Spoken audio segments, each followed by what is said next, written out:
장문은 저는 좀 형식을 좀 새롭게 쓰려고 했었어요. 그래가지고 사실 저는 뭐 글을 잘 쓰는 사람도 아니긴 한데 뭐 예를 들어서 뭐 하나의 이슈가 있다면은 그거를 뭐 앵커 브리핑 형식으로 이제 뭐 장문을 쓴다든지.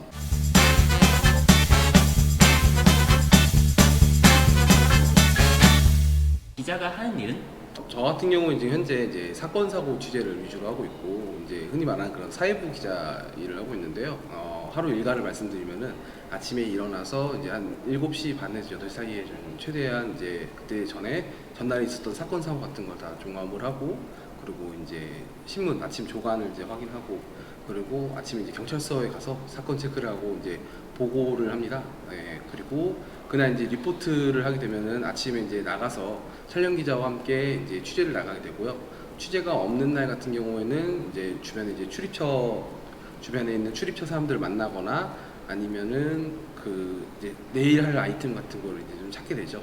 그 리포트를 하게 되면은 이제 나가서 취재를 하고 오후에 들어와서 또 이제 기사 쓰고 녹음하고 편집하고 그래서 방송 내보내고, 저녁에는 이제 타사 모니터를 하게 되고, 예, 그게 제 하루 일과입니다. 방금 말씀해주신 내용 중에 네. 오후에 편집을 하신다고 하셨는데 네. 직접 하시는 건가요? 아니요, 제가 편집은 안 하고요. 이제 촬영 기자가 편집을 하는데 이제 같이 이제 편집 방향이 되는 걸 정하죠. 예, 어떤 그림을 사용할지랑, 그리고 원고에 어떤 내용을 담아야 될지, 인터뷰는 어떤 걸 써야 될지, 예, 그런 거를 이제 기자 직업의 좋은 점. 평소에 갈 수 없는 곳을 좀 가는 경우가 굉장히 많이 있어요. 예, 그리고 또 기자가 아니면 또 경험하지 못하는 일들도 많이 있습니다. 예를 들어서 뭐 출입 좀 제한된 지역이라고 해도 그런 데 같은 데 한번 들어가서 볼 수도 있는 그런 기회도 있을 때도 있고, 그리고 다양한 사람 만날 때도 많고, 예, 그런 건 좀 장점입니다. 네. 기자 직업의 안 좋은 점. 먼저 좀 안 좋은 점은 그 자기 시간이 조금 많이 없어요. 저희 초반에는. 예. 저 같은 경우에도 사실은 이제 일 끝나면은 이제 거의 피곤해서 와서 거의 맨날 잠을 많이 자거든요. 한편으로는 또 그 모든 일이 다 자기 업무에 맞춰지다 보니까 좀 딴 생각도 못하고 또 일을 바쁠 때가 좀 많이 있죠. 네. 기자의 꿈을 가진 계기는? 사실 저는 그 기자가 되고 싶다는 생각을 한 지 20살 좀 넘어서 이제 하게 됐어요. 그래가지고 뭐 예전에는 전혀 관심이 없다가 그 좀 대학을 다니다가 좀 적성이 너무 안 맞고 내가 좋아하는 일이 뭐가 있을까 찾아보다가 왜 이제 제 말하는 것도 좋아하고 이제 글 쓰는 것도 많이 좀 좋아하게 돼서, 그래서 이제 무작정 좀 기자에 대해서 꿈을 꾸게 되고 시작을 했는데, 군대 갔다 와서 다시 제가 수능도 봐가지고 신방과 가고 싶어가지고 다시 대학 가서 25살에 다시 입학을 했는데요. 예, 근데 사실 그때는 이제 막연히 뭐 글 쓰고 말하는 게 좋아서 이제 기자가 되고 싶었었는데, 점점 이제 공부를 저도 하다 보니까 한국 사회에서 그 좀 뭐라 그러지, 이 언론이라는 자체가 한국 사회에 숨기는다 하지만 반면으로는 또 좋은 의사결정에 있어서 좀 가로막는 부분도 좀 있더라고요.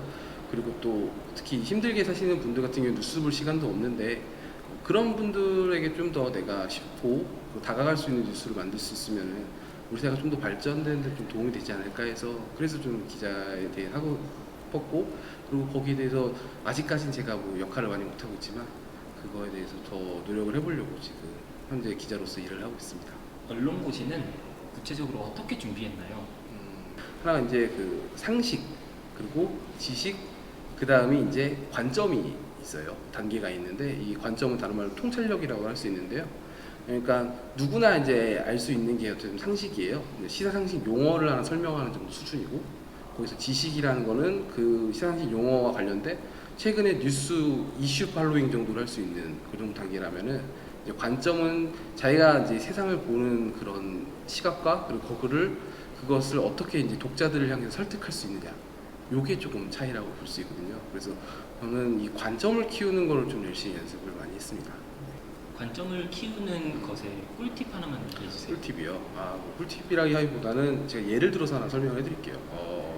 예를 들어서 지금 현재 뭐 여러 가지 좀 이슈가 있겠지만 하나하나 보면은 연동형 비례대표제라는 제도가 있어요. 그럼 이거를 연동형 비례대표제가 뭔지를 설명하는 게 이제 상식.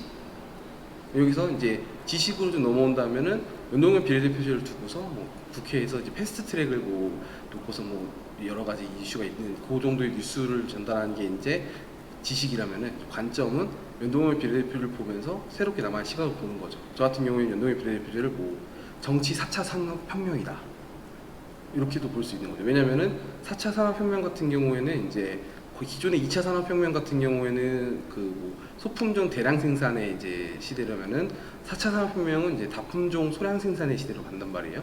그만큼 개인의 의사라든지 개인의 개성이 많이 반영될 수 있는 게 4차 산업혁명인데, 그렇다면은 연동형 비례대표제도 사표가 방지되면서 개인의 의사가 더 많이 전달되는 거잖아요. 그러면은 그게 바로 이제 정치 4차 산업혁명으로 갈 수 있다. 이렇게 얘기하면은 우리가 흔히 말하는 그런 섹시한 내용이 될 수 있는 거죠. 논술 꿀팁.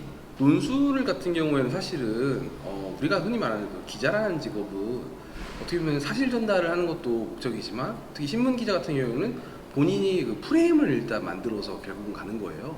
이 프레임이라는 게 하나의 그 자기가 키워드를 뽑아서 그거 갖고 이제 설명하는 게 이제 자신의 이제 그 이제 해야 될 능력이거든요. 기자라는 업무 자체가.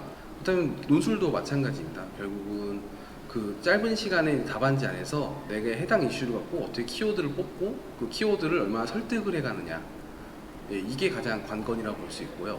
그리고 저 같은 경우에는 글을 쓸 때는 이제 예, 서론, 그리고 본론, 결론이 이렇게 가는데, 본론에서는 이제 서론, 문제점, 해결 방안, 본론, 이렇게 네 가지 형태로 이렇게 갔습니다. 그래서 문제점 같은 경우에는 하나의 키워드를 뽑아내서 어떻게 문제점을 짚어내고 여기에 대해서 이제 해결 방안을 이제 서술을 하는 거죠.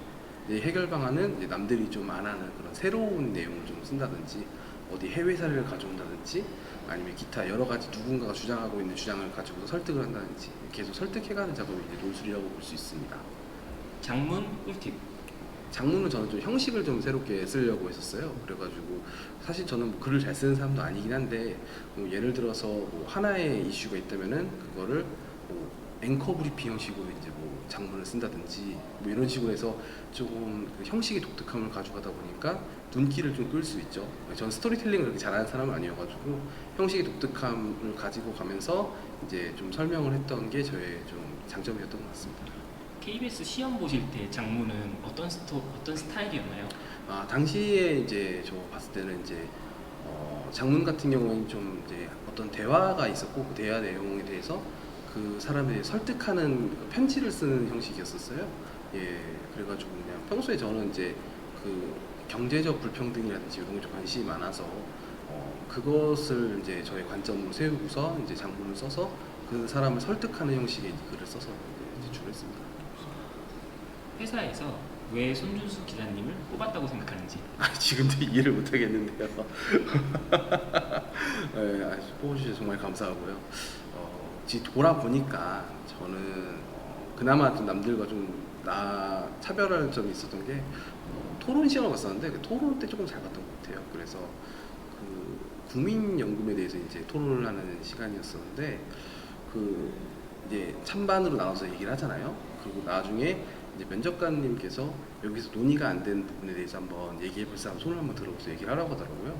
그래서 거기서 이제 제가 아는 내용을 좀 더 이제 술술술 얘기를 좀 많이 했어요. 그래서 그게 좀 도움되지 않았을까, 예, 그렇게 보고 있습니다. 직업에 만족하시나요? 100점 만점에?